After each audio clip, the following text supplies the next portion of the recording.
দলমত নির্বিশেষে গণভোটে হ্যাঁ ভোট চাইলেন জামায়াত আমির। এদিকে আওয়ামী লীগ নেতাকর্মীদের গ্রেপ্তার করলে থানা ঘেরাওয়ের হুঁশিয়ারি দিলেন হারুন। জানাবো, কলকাতায় অবস্থান করছে হাদি হত্যার পরিকল্পনাকারী বাপ্পি, দাবি গোয়েন্দা পুলিশের। বিদেশে টাকা পাচারকারীদের সংসদে ঠাঁই হবে না বললেন হাসনাত আব্দুল্লাহ। এবং সর্বশেষ জানাবো, টাঙ্গাইল 2 ঠিকাদারের ঠেলাঠেলিতে আটকা 20 ফুট রাস্তা দুর্ভোগে শহরবাসী। দর্শক শুনছিলেন সংবাদ শিরোনাম, এবার জানিয়ে দেব বিস্তারিত সংবাদ। তবে তার আগে অনুরোধ থাকবে, ভিডিওটিতে একটি লাইক দিন এবং কমেন্ট করে জানিয়ে দেন আপনি কোথা থেকে বা কোন জেলা থেকে আমাদের সংবাদ শুনছেন এবং দেখছেন।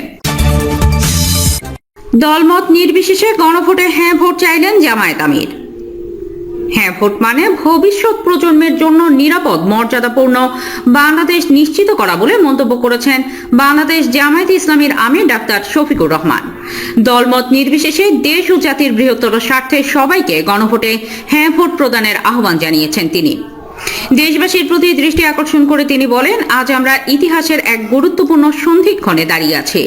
গণভোট মানে জনগণের সরাসরি মতামত, গণভোট মানে জনগণ নিয়ন্ত্রিত রাষ্ট্র। এই গণভোটের মাধ্যমে আমরা অন্যায়, জুলুম ও স্বৈরাচারের বিপরীতে ন্যায়, ইনসাফ ও জনগণের অধিকার প্রতিষ্ঠার সুযোগ পেয়েছি। আমি দৃঢ়ভাবে বিশ্বাস করি, হ্যাঁ ভোট মানে পরিবর্তনের পক্ষে অবস্থান, হ্যাঁ ভোট মানে জুলাই সনদের পক্ষে অবস্থান, হ্যাঁ ভোট মানে ন্যায়ভিত্তিক রাষ্ট্র গঠনের পথে এগিয়ে যাওয়া, হ্যাঁ ভোট মানে ভবিষ্যৎ প্রজন্মের জন্য একটি নিরাপদ ও মর্যাদাপূর্ণ বাংলাদেশ নিশ্চিত করা। আওয়ামী লীগ নেতাকর্মীদের গ্রেপ্তার করলে থানা ঘেরাওয়ের হুঁশিয়ারি দিলেন হারুন। আওয়ামী লীগের নেতাকর্মীদের গ্রেপ্তার করা হলে থানা ঘেরাওয়ের হুঁশিয়ারি দিয়েছেন বিএনপি চেয়ারপারসনের উপদেষ্টা ও চাঁপাইনবাবগঞ্জ 3 আসনের বিএনপি প্রার্থী হারুনুর রশিদ। শুক্রবার 9 জানুয়ারি রাতে চাঁপাইনবাবগঞ্জ পৌরসভার নয়াগোলা এলাকায় কল্যাণপুর যুব সংঘের আয়োজনে নাইট মিনি ক্রিকেট টুর্নামেন্টের প্রধান অতিথির বক্তব্যে তিনি এই কথা বলেন। এ সময় হারুনুর রশিদ বলেন, আওয়ামী লীগ এখন আর ভোট করছে না। আগামী নির্বাচনে আওয়ামী লীগের কোনো প্রতীক থাকবে না। এখন তারা কাকে ভোট দেবে সেটা তাদের নিজস্ব পছন্দের বিষয়। তারা জামায়াতে ইসলামীকে দেবে নাকি বিএনপিকে দেবে সেটাও তাদের সিদ্ধান্ত। কিন্তু এখন যদি কেউ হারুন এমপিকে ভোট দিতে চায় আর জামায়াতের লোকেরা বলে এই লোক আওয়ামী লীগ করে, একে ধরেন, এরকম 2-1টি ঘটনাও ঘটেছে। তাই আমি খুব তীব্রভাবে বলেছি, যাদের বিরুদ্ধে সুনির্দিষ্ট কোনো অভিযোগ নেই, মামলা নিয়ে এমন কোনো মানুষকে যেন হয়রানি করা না হয়।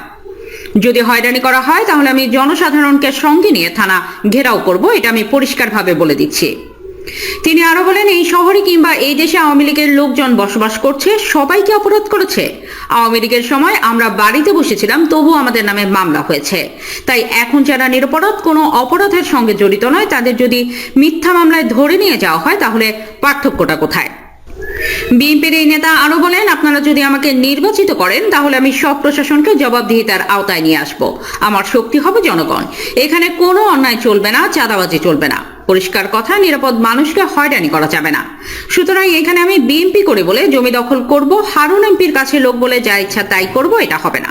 তাতে যদি আমার লোকেরা আমাকে ভোট না দেয়, না দিক, মানুষের নিরাপত্তা নিশ্চিত করতে হবে। থানায় কিংবা ভূমি অফিসে ঘুষ দিতে হবে, এই দৃশ্য আর দেখতে চাই না। এই জন্য যারা যুবক আছো, তোমাদের সমর্থন চাই। কলকাতায় অবস্থান করছে হাদি হত্যার পরিকল্পনাকারী বাপ্পি, দাবি গোয়েন্দা পুলিশের। মিরপুরের সাবেক ওয়ার্ড কাউন্সিলর ও যুবলীগ নেতা তাইজুল ইসলাম চৌধুরী বাপ্পির পরিকল্পনা ও নির্দেশে ইনকিলাব মঞ্চের নেতা শরীফ ওসমান হাদিকে গুলি করে হত্যা করা হয়েছে বলে দাবি করেছে ঢাকা মহানগর গোয়েন্দা পুলিশ। ডিবির তথ্য অনুযায়ী হত্যাকাণ্ডের প্রধান পরিকল্পনাকারী বাপ্পি গা ঢাকা দিয়ে আছেন কলকাতায়।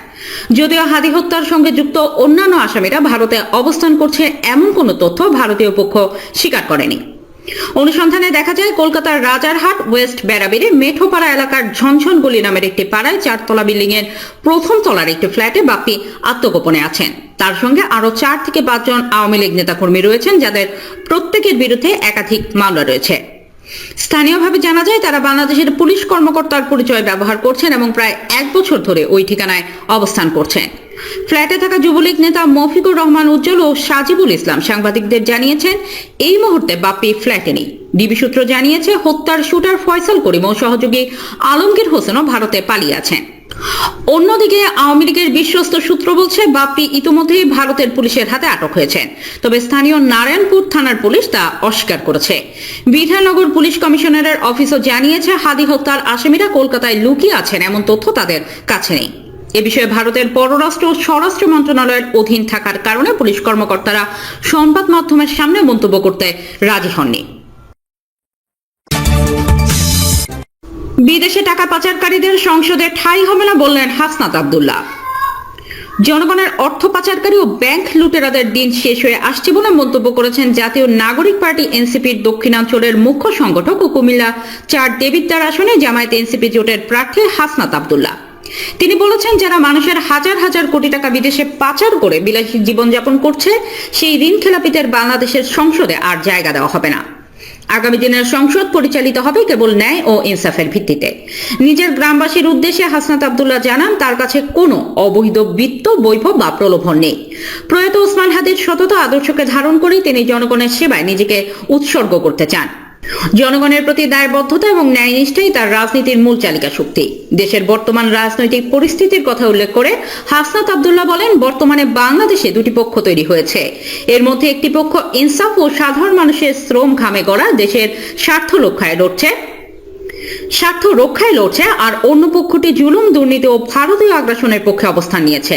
হাসনাত বলেন, সৎ, দক্ষ ও দুর্নীতিমুক্ত নেতৃত্ব ছাড়া একটি সমৃদ্ধ বাংলাদেশ গড়া সম্ভব নয়। প্রয়াত ওসমান হাদির স্মৃতিচারণ করে এনসিপি নেতা বলেন, সততার কারণেই হাদি ভাই আজও গণমানুষের হৃদয়ে বেঁচে আছেন।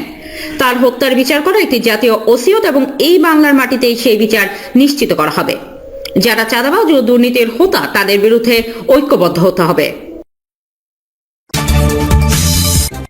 টাঙ্গাইল 2 ঠিকাদারের ঠেলাঠেলিতে আটকা 20 ফুট রাস্তা, দুর্ভোগে শহরবাসী। টাঙ্গাইল শহরের অন্যতম ব্যস্ততম পয়েন্ট শান্তিকুঞ্জ মোড়। শহরের আদি টাঙ্গাইল, ব্যাপারীপাড়া, বাজিতপুর সহ বেশ কয়েকটি এলাকার মানুষের যাতায়াতের প্রধান মাধ্যম এই সড়কটি। অথচ মাত্র 20 ফুট রাস্তার কাজ শেষ না হয় প্রতিদিন হাজার হাজার মানুষকে চরম দুর্ভোগে পোহাতে হচ্ছে। 2 ঠিকাদারের ঠেলাঠেলি আর সমন্বয়হীনতায় সড়কের এই সামান্য অংশটুকু এখন শহরবাসীর জন্য গলার কাটা হয়ে দাঁড়িয়েছে। স্থানীয়রা জানায়, দীর্ঘদিন ধরে 20 ফুট রাস্তার অসমাপ্ত কাজের কারণে যত্রতত্র গাড়ি ঘোড়ার জ্যাম লেগেই থাকে। খানাখন্দকে ভরা চলতি পথে অটোরিকশা কিংবা সিএনজির উল্টে যাওয়া নিত্যদিনের ব্যাপার এখন।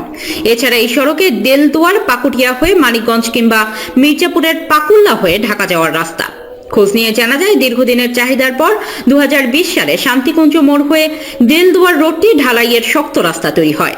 এরপর 2024 সালে পাশি মেইন রোড হয়ে বেবি স্ট্যান্ডগামী রাস্তাটিও ঢালাইয়ের মাধ্যমে মজবুত করে তৈরি করা হয়। তবে 2 ঠিকাদারের ঠেলাঠেলিতে শান্তিকুঞ্জ হয়ে মেইন রোডের ওঠার পথে 20 ফুট রাস্তার কাজ 2টি ঠিকাদার পক্ষ তাদের কাজ শেষ করেই অসমাপ্ত রেখেই চলে যায়। পথচারী মতিন বলেন, এখানে যানবাহনে চলতে গেলে বড় ধরনের ঝাঁকি খেতেই হয়। অটোরিকশা কিংবা সিএনজির ঝাঁকিতে একদিকে কাত হয়ে গেলে যাত্রীরা রাস্তায় পড়ে হাত পা কেটে যায়, অনেক সময় গুরুতর আহতও হয়। দ্রুতই এটি মেরামত করা দরকার।